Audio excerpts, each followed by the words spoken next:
Hello everyone, हमारी अपनी पाठशाला में आज हम लोग आपको बताएंगे कि मैथमेटिक्स के जो क्वेश्चन आपको मिलेंगे एग्जामिनेशन में, चाहे वो रेलवे हो चाहे एसएससी हो, तो उसे आप सिंपली कैसे सॉल्व कर सकते हो। आज का बेसिक कैलकुलेशन पे क्लास है।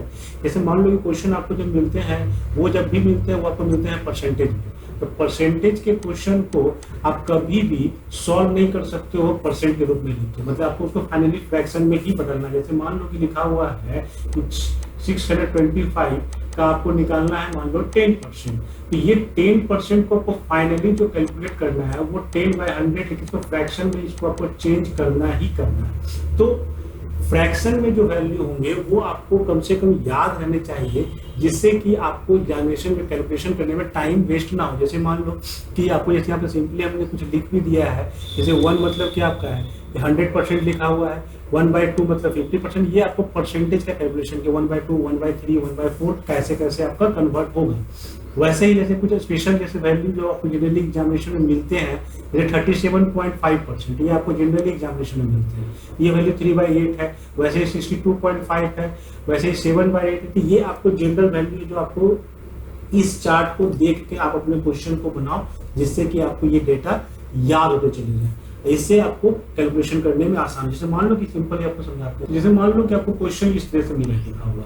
अब इस क्वेश्चन को आपको सॉल्व करना है, तो देखो कैलकुलेशन आपको जो भी करना है वो मन में करो, बाहर में आपको कोई भी कैलकुलेशन किसी हालत में नहीं करना। जैसे यहाँ पे देखो 62.5% जनरली यूज होने वाला डाटा है, आपको एग्जामिनेशन में क्वेश्चन ऐसे ही मिलेंगे। तो इसका मतलब ये हो गया, अगर यहाँ से देखो तो ये 5/8 लिखा हुआ है, यानी सिंपली क्या लिखा हुआ है आपके पास कि 5/8 मल्टीप्लाई बाय 512। वैसे ही 83 1/3 जो है ये आपको लिखा हुआ है 5/6। तो 5/6 मल्टीप्लाई बाय 206, ये आपको लिखना भी नहीं है, ये कैलकुलेशन आपको देखना है। 8 आप वहां पर देखो 6 है, दोनों कटेंगे, ये आपको 64 से काटेगा, ये आपको 36 से काटेगा। तो यहाँ पे और कैलकुलेशन को इजी करो, दिमाग में करते रहो। 64 और प्लस क्या बचा है 36, ये कितना हो गया 100, ये आपका आंसर कितना हो गया 500। तो विद इन सेकेंड आप कैलकुलेशन कर सकते हो अगर आप चार्ट का उपयोग करते हो तो आपको बेसिकली ये आपको करना आना चाहिए। नेक्स्ट देखते हैं इसी में। तो नेक्स्ट क्वेश्चन देखो कि 64% ऑफ 62.5 निकालना है। तो अभी हमने 62.5 को देखा, इसका वैल्यू 5/8 होता है। तो आप इसको क्या चेंज कर सकते हो? यस, आप चेंज कर सकते हो। ये आपको बेसिक प्रिंसिपल याद रखना चाहिए कि मान लो अगर क्वेश्चन में कभी भी आपको A% ऑफ B करना हो, ये हमेशा इक्वल होगा B% ऑफ A के। क्यों? दोनों के केस में देखोगे तो आपका जो वैल्यू होगा वो क्या होगा AB/100। तो ये इंटरचेंज करने का आपके पास एक बेसिक फंडा रहेगा। जैसे 64% और 62.5 बोल रहा है, हमको 62.5 का हमको पता है कि परसेंटेज में वैल्यू क्या होने वाला है, ये 5/8 होने वाला है। बदल दो, तो तुरंत चेंज कर लो, अपने मन में ही चेंज कर लो कि ये आपको एक्चुअल में क्वेश्चन ये लिखा हुआ है और इसको आप जानते हो ये 5/8 है, मल्टीप्लाई बाय 64 है। आपको करना कितना आसान हुआ वो आप भी समझ सकते हो। तो इंटरचेंज कर सकते हैं। एक आपको प्रिंसिपल ये वाला याद रखना है कि हम चाहें तो परसेंटेज को चेंज कर सकते हैं। दूसरा इसी तरह का एक और प्रिंसिपल आप दिमाग में बिठा कर रखो जो आपको बहुत यूज करने के लिए मिलेगा।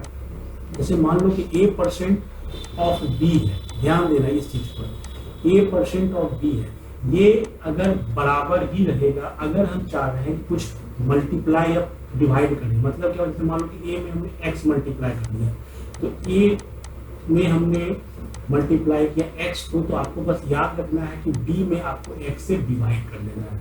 मीन्स क्या हुआ, अगर ऐसा करते हो तो आपका परसेंटेज का वैल्यू चेंज, मतलब जो भी रिजल्ट है वो चेंज नहीं करेगा। जैसे यहाँ समझिए इसका वैल्यू कितना आएगा, AB/100 आएगा। यहाँ कितना आएगा देखो तो गौर से, XA multiply by B divided by x into 100। x आपका कैंसिल आउट हो गया, यानी AB/100 ही रहा। तो ये आपको बेसिकली ये प्रिंसिपल याद रखना है कि 1% ऑफ B हम अगर किसी एक में कुछ मल्टीप्लाई कर रहे हैं तो दूसरे में उसी में डिवाइड कर देंगे। वैसे अगर इसमें मान लो हम डिवाइड करते कि एक में x से डिवाइड कर देते तो ऑब्वियसली B में x से मल्टीप्लाई कर देते, हमारा वैल्यू चेंज नहीं करता। लेकिन इस पर आपको बहुत सारे क्वेश्चन एग्जामिनेशन में दिखेंगे। तो देखो नेक्स्ट क्वेश्चन उसी प्रिंसिपल पर अगर हम अप्लाई करना चाहें तो हमें ये निकालना है इतना नंबर क्वेश्चन। अब ध्यान से समझो, इसमें देखो आपके पास 250 यहाँ भी है, यहाँ 12.5 है। हम केवल उस जो आपको दोनों प्रिंसिपल समझाए उसका उपयोग समझा रहे हैं, कैसे इसको आप यूटिलाइज कर सकते हो। जैसे हमको दिया हुआ है 32% ऑफ 250, हम पहला रूल अपना किए कि हम चेंज कर लिए 250% और 32 जिसे हम बोल ही सकते हैं, और इसको हम छोटा किए, इसको किए हम 25% ऑफ। यहाँ क्या हो जाएगा 10 से आपने इसे डिवाइड किया, यहाँ क्या हो जाएगा 10 से ये मल्टीप्लाई हो जाएगा। यहाँ तक कोई प्रॉब्लम नहीं है। नेक्स्ट वाले में देखते हैं, जैसे 12.5% ऑफ 640, इसको हम 2 से मल्टीप्लाई कर देंगे, ये कितना हो जाएगा 25% ऑफ। अब इसको 2 से आप मल्टीप्लाई किए, यहाँ क्या करोगे 2 से आप डिवाइड करोगे, कितना हो जाएगा 320 होगा। गौर से देखो, अब मेरा क्वेश्चन क्या हो गया, ये हो गया कि दोनों में 25% कॉमन आ गया, तो आप 320 में मेरा कॉमन है 320, अब गुना कितना हो जाएगा आपका 25% 50% हो जाएगा, ये कितना हो गया हाफ हो गया।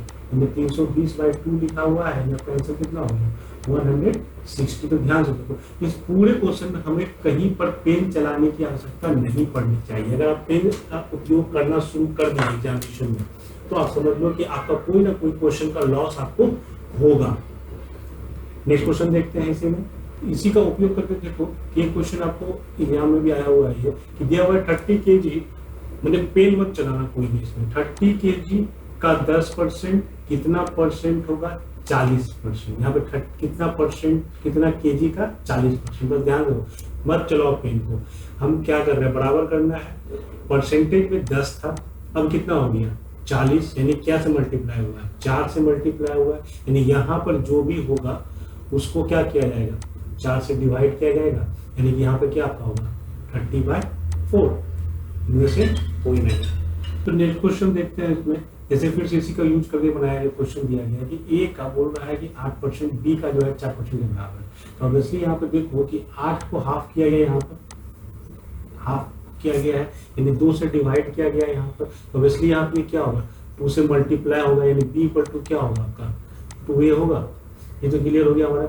अब फिर पूछता है कि ए का 20%, तो ए का 20%, तो ए का 20% मतलब क्या होगा, ये मतलब क्या है आपका b/2 है, तो b का 20%, b कटा 10%, तो क्या निकल गया आपका b का 10%। तो इस तरह के क्वेश्चन में आपको ज्यादा दिमाग नहीं लगाना है, बस अगर आपको कैलकुलेशन करना आता है तो आप बहुत इजी वे में कैलकुलेशन कर सकते हो।